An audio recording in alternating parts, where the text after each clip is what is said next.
지금은 대림절 기간입니다. 오늘은 대림절 네 번째 주일입니다. 이 대림절은 성탄절을 기쁜 마음으로 기다리는 기간입니다. 아마 오늘 본문을 보시면서 오늘 대림절 기간에 왜 10계명, 그것도 제 1계명을 본문으로 삼았을까 혹 궁금하신 분들이 계실 수 있습니다. 원래 지지난주 금요기도회 시간에 이제 10계명 말씀을 시작했습니다. 앞으로 금요기도회 시간에는 당분간 10계명을 주제로 이야기를 전하려고 합니다. 그래서 원래 지난주 금요기도회 설교를 위해서 제 1계명 말씀을 묵상하던 중에 이 말씀이 이 성탄절을 앞둔 오늘 나누면 좋겠다라는 생각이 들었습니다. 그래서 급하게 금요기도회 설교를 다시 준비하고 오늘 10계명 제 1계명을 나누게 된 겁니다. 그러면 제가 왜 10계명, 그것도 제 1계명을 대림절 설교로 선택했을까요? 얼마 전 윤희를 데리고 대형 쇼핑몰에 다녀왔습니다. 크리스마스를 앞두고 여러 가지 행사를 하고 있었습니다. 알록달록하게 예쁘게 꾸며져 있었고 멋진 트리도 세워져 있었습니다. 그런데 어디에도 아기 예수님에 대한 이야기를 찾을 수가 없었습니다. 그래도 예전에는 성탄절 트리 근처에 구유에 담긴 예수님 인형이라도 있었는데 그런 것은 전혀 찾아볼 수가 없었습니다. 이 산타 할아버지들만 돌아다니고 있더라고요. 한두 명이 아니고 꽤나 많았습니다. 오늘 말씀은 주님이 태어나신 날, 주님의 이야기를 듣기 어려운 세상에서 우리 그리스도인들이 명심해야 할 이야기입니다. 오늘 본문 3절을 같이 큰 목소리로 한번 읽어보겠습니다. 같이 한번 읽어보겠습니다. 시작. 너는 나 외에는 다른 신들을 내게 두지 말라. 아멘.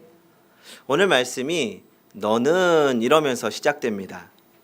지금 10계명을 받는 이스라엘 백성들은 약 200만 명에 가깝습니다. 그러면 당연히 너희들은 이라는 복수형을 써야 되는데 너는 이라고 단수로 말씀하십니다. 그 이유가 뭘까요? 하나님은 우리를 언제나 한 사람씩 개인적으로 상대해 주신다는 이야기입니다. 그러니까 하나님은 우리와 1대1의 관계를 원하신다는 것입니다. 전 이 표현이 참 은혜가 됩니다. 하나님은 수많은 사람들 중에도 나 한 사람과의 깊은 관계를 원하신다는 것입니다. 우리가 기다리고 있는 성탄절도 모든 인류를 구하기 위한 주님의 오심이지만 주님은 나 한 사람을 위하여 이 땅에 오셨다는 것을 기억해야 합니다. 오늘 1계명이 가르치는 것은 명확하고 분명합니다. 나 외에는, 이 말을 직역하면 내 얼굴 앞에는 이라는 뜻입니다. 그러니까 내 앞에는 다른 신이 있어서는 안 된다는 뜻이죠. 즉 우리가 믿는 하나님만이 유일하신 하나님이시고 참 하나님이시라는 겁니다. 이것이 1계명에서 가르치는 것입니다. 우리 교회에서는 매일 그리고 수요기도회, 금요기도회, 가능하면 모든 시간에 선교사님들을 위해서 기도합니다. 특별히 일본에서 선교 사역을 하는 양동훈 장승희 선교사님을 위해서 기도합니다. 앞으로도 더 많이 기도하셔야 됩니다. 왜냐하면 일본 선교가 정말 어렵기 때문입니다. 핍박이 있거나 쫓겨나기 때문이 아니라 일본이라는 나라에서는 유일하신 하나님을 잘 이해하지 못하기 때문입니다. 그러니까 일본은 신이 많은 다신교 나라입니다. 그래서 하나님만 유일신이라는 것을 받아들이기가 어려운 겁니다. 그러니까 일본 사람들은 하나님을 전하면 또 하나의 서양신 정도로만 생각하기 때문에 이 복음을 전하는 것이 어렵습니다. 그러니까 일본은 신사의 나라죠. 그러니까 일본에는 현재 12만 개의 크고 작은 신사가 있고 여기에 숭배 대상이 되는 신은 무려 800만 가지가 넘는다고 합니다. 그러니까 일본인들은 이 다양한 신에게 건강을 빌고 학문과 사업의 성공을 빌고 아기를 갖게 해달라고 기도하기도 합니다. 자연이나 조상을 신으로 섬기는 경우가 많지만 유력한 정치인이나 유명한 학자들이 신이 되기도 합니다. 일본 사람들은 이렇게 많은 신을 섬기면서 이 기독교를 그저 많은 신들의 하나쯤으로 생각하기 때문에 이 선교가 어려운 겁니다. 그래서 이 양동은 장승희 선교사님을 위해서도 늘 기도하시고 영적으로 지치지 않도록 복음을 잘 전할 수 있도록 기도하셔야 됩니다. 그런데 출애굽한 이스라엘 백성들도 마찬가지였습니다. 이 모세가 하나님의 부르심에 따라서 애굽에 가면서 가장 걱정하고 고민하고 두려워했던 것이 그 애굽의 동족들에게 이 하나님을 어떻게 전할 것인가였습니다. 그러니까 왜냐하면 이 애굽이 다신교 사회였기 때문입니다. 애굽에서 이스라엘 백성들이 얼마 동안 있었죠? 약 400년 동안 노예 생활을 했습니다. 그렇게 오랜 기간 동안 애굽에 살면서 애굽에 있는 수많은 신들을 보고 경험했습니다. 그들에게 하나님을 잘못 소개하면 수많은 신들 중에 이 여호와 하나님을 추가하는 결과가 생길 수 있었기 때문에 이 고민하고 어떻게 전해야 될지 걱정한 겁니다. 그래서 이 하나님께서 하나님이 참 하나님이심을 보여준 사건이 있습니다. 그게 뭘까요?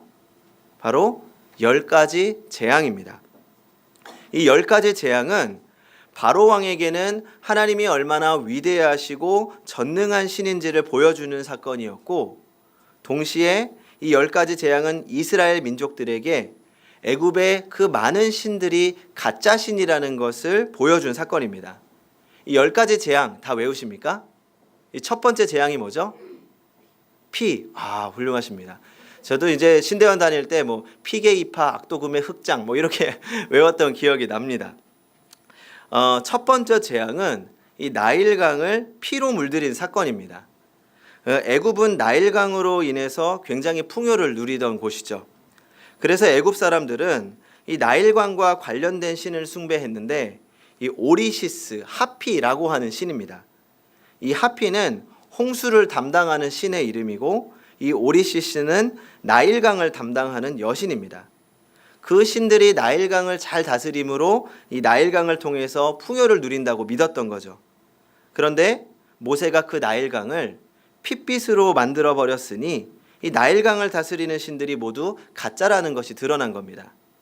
그리고 두 번째 재앙은 개구리 재앙입니다. 이집트 사람들은 개구리 여신을 믿었는데 이 개구리 여신은 헤켓이라는 이름을 가지고 있었고 다산의 신으로 믿었습니다. 그러니까 아이를 갖고 싶으면 개구리 신에게 기도하는 거죠. 그런데 그 개구리가 온 세상을 망치는 존재가 되었으니 그것도 가짜 신이라는 것을 보여준 겁니다. 그리고 마지막 10번째 재앙 무엇입니까? 장자를 죽인 재앙입니다. 그런데 그 재앙으로 인해서 누가 죽었습니까? 바로 왕의 장자가 죽었습니다. 이 애굽에서 이 바로 왕은 사람이 아니라 태양신의 아들로 숭배됐습니다. 그러니까 신인 거죠. 그런데 그 바로 왕의 아들이 죽고 나니까 이 바로 왕이 신이 아니구나, 그저 한낱 인간에 불과한 거구나 라고 증명하게 된 겁니다. 이렇게 하나님은 10가지 재앙을 통해서 애굽 신들은 다 가짜 신이고 여호와 하나님만 유일한 신이라는 것을 똑똑히 보여주십니다. 이제 그 10가지 재앙을 통해서 이제 하나님만 유일한 신이구나 라고 경험한 백성들에게 분명하게 명령합니다. 너는 나 외에는 다른 신들을 내게 두지 말라. 성도 여러분, 오직 유일한 참 하나님만 경배하며 섬기시기 바랍니다. 그리고 하나님 한 분만 섬기는 그리스도인들이 오늘을 살아가며 경계해야 될 것들이 있습니다. 첫 번째로 무신론을 경계해야 합니다. 무신론을 주장하는 대표적인 사람으로는 리처드 도킨스라고 하는 사람이 있습니다. 리처드 도킨스가 쓴 책 중에 이 만들어진 신이라는 책이 있습니다.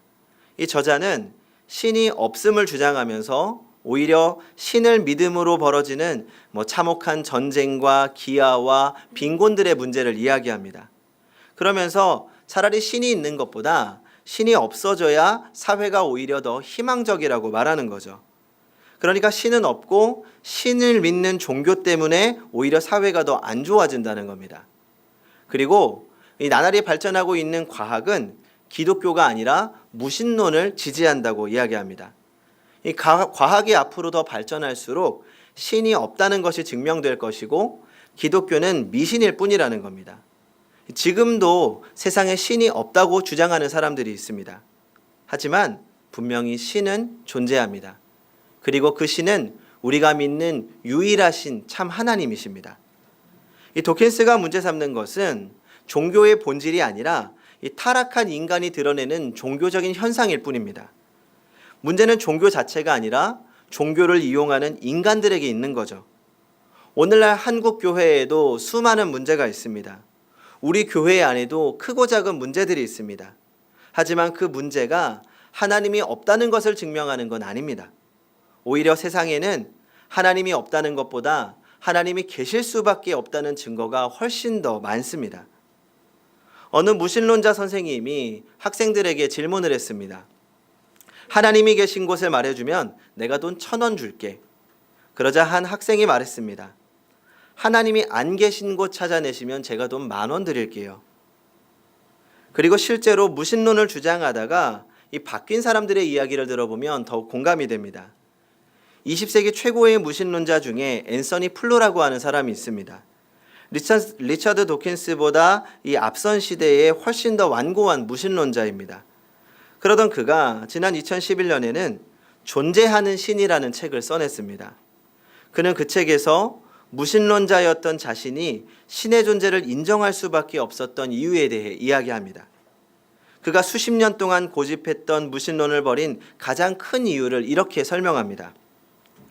생명의 가장 기본 단위인 DNA를 연구하면 할수록 고도의 복잡한 정렬이 있어야 함을 알게 되었고, 이것은 반드시 외부의 놀라운 지적인 설계자가 개입하지 않으면 불가능하기 때문이다 라고 합니다. 실제로 각 사람의 유전자 보따리인 DNA 구조를 모두 펼쳐놓으면 지구에서 태양까지 10번 왕복할 수 있는 길이가 된다고 합니다. 우리가 세상에 관심을 가지고 연구할수록 하나님이 아니면 설명 불가능한 일들이 너무나도 많습니다. 우리는 무신론의 어리석음에 빠져서는 안 됩니다. 시편 14편 1절입니다. 어리석은 자는 그의 마음에 이르기를 하나님이 없다 하는도다. 그들은 부패하고 그 행실이 가증하니 선을 행하는 자가 없도다. 아멘. 두 번째로 종교다원주의를 경계해야 합니다. 이 교회를 다니시는 분들 중에 무신론은 없습니다. 신은 있다는 건 믿습니다. 하지만 이 예수를 믿으면서도 종교다원주의적인 생각을 가지신 분들은 일부 있습니다. 이 종교다원주의는 한마디로 기독교만 진리가 아니라는 겁니다. 불교도 진리고 이슬람교도 진리고 천도교도 진리입니다. 이 교회에서 말하는 천국이나 불교에서 말하는 극락이나 다 같은 겁니다. 다원주의자들이 잘 사용하는 비유가 있습니다. 등산객이 산 정상에 오르기 위해서는 하나의 등산로만 있는 것이 아니라는 겁니다.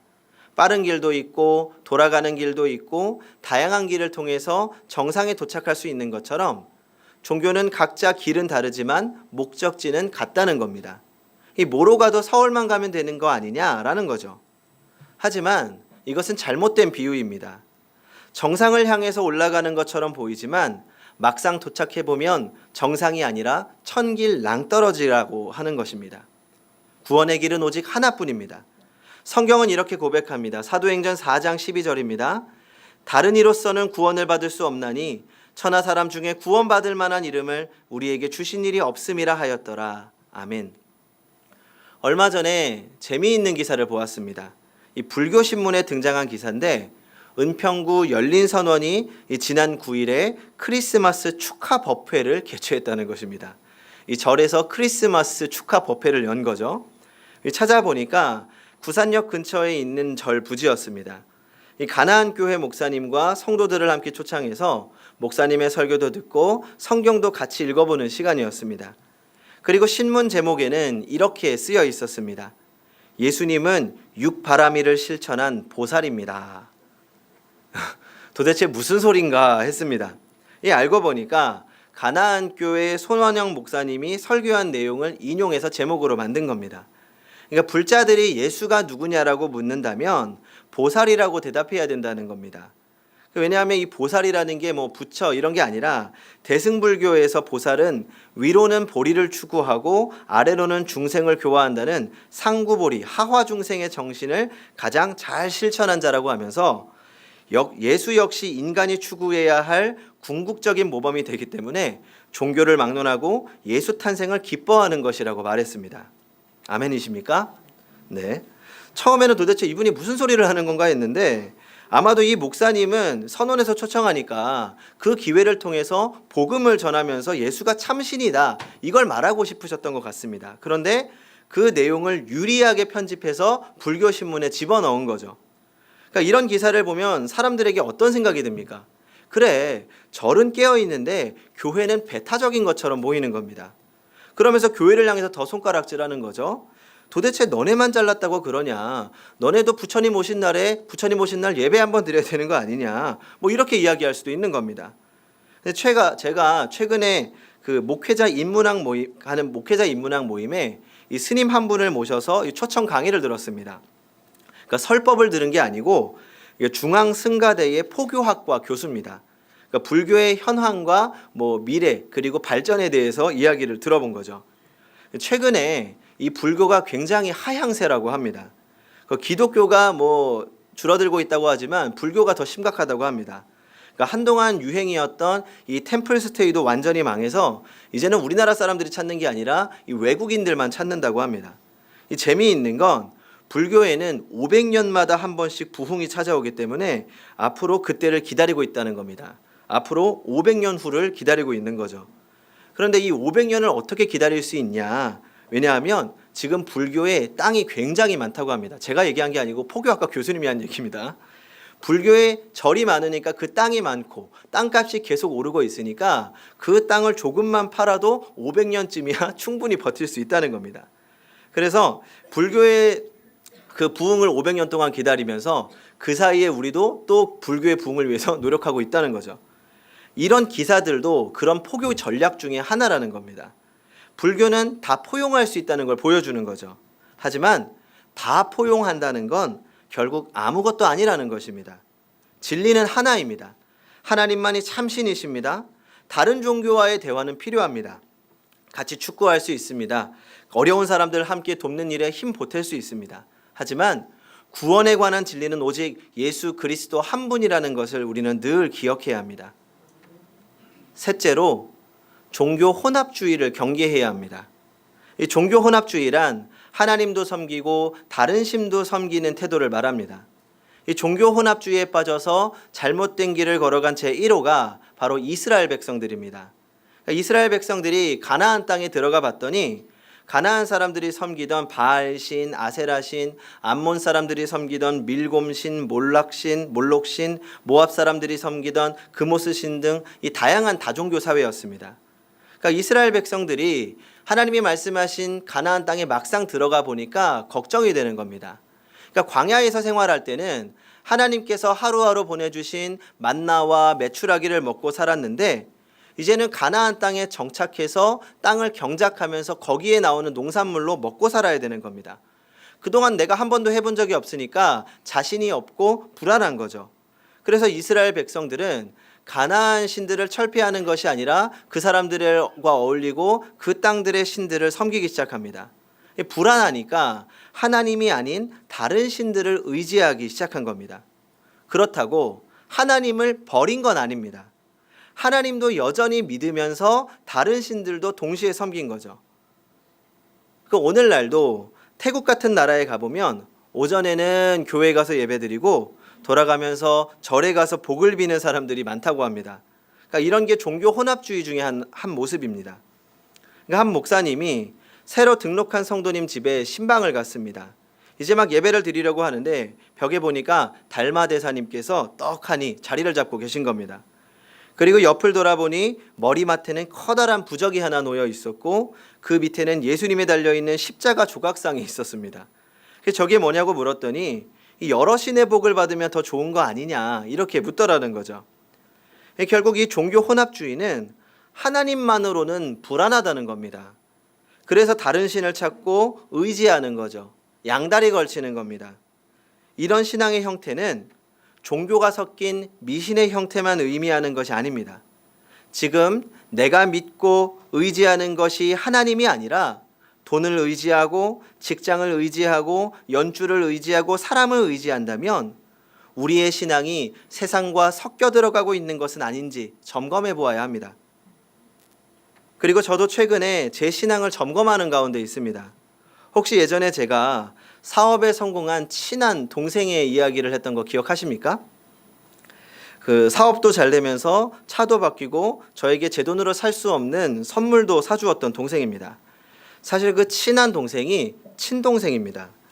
제 동생이 제 동생이 이 교육전도사를 하고 있습니다. 원래는 교육전도사 사례비로는 이 가정을 꾸릴 수가 없습니다. 그래서 이제 주중에 사업을 간단한 걸 시작을 했는데 이 사업이 잘 된 겁니다.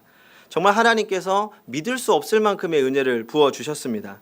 이 형제가 잘 된다는 건 정말 좋은 일입니다. 그런데 제 안에 두 가지 마음이 생기는 겁니다. 첫 번째는 부러움이 생기더라고요. 늘 같이 못 먹고 같이 못 살았는데 갑자기 차이가 나는 겁니다. 제가 그동안 가지고 싶었지만 가지지 못했던 것들을 척척 사는 모습을 보면서 저도 모르게 부러움이 생깁니다. 이 없던 욕심도 생기더라고요. 두 번째는 의지하는 마음이 생기는 겁니다. 다행히 동생이 가족을 참 많이 사랑합니다. 본인이 혼자 좋은 것을 하면 미안해서 이 가족들에게 꼭 같이 해주려고 합니다. 얼마 전에는 제가 핸드폰을 바꿀 때가 됐습니다. 사고 싶은 핸드폰이 너무 비싸서 고민을 하고 있었죠. 그래서 동생에게 물어봤습니다. 야, 이거 비싸겠지? 내가 살 수 있을까? 아니면 제가 뭐 다른 걸 고민하는데 이게 좀 싼데 성능 차이가 많이 날까? 제가 이렇게 몇 번 반복해서 물어봤더니 동생이 됐어. 내가 사줄 테니까 이제 고민 좀 그만해. 라고 하면서 선물을 사줬습니다. 이겁니다. 본인이 핸드폰을 바꿀 계획이 있었는데 혼자만 바꾸면 제가 부러워할까 봐 같이 사서 바꿔준 겁니다. 그러다 보니까 저도 모르게 동생을 의지하는 마음이 생기더라고요. 내가 좀 어려워져도 동생이 도와주지 않을까, 어느 순간 동생이 형처럼 느껴지는 거죠. 실제로 많은 도움을 받고 있습니다. 그런데 그 생각이 드는 순간 깜짝 놀랐습니다. 요즘은 내가 하나님을 의지하는 것보다 동생이 잘 된 걸 더 의지하고 있는 건 아닌가 싶은 겁니다.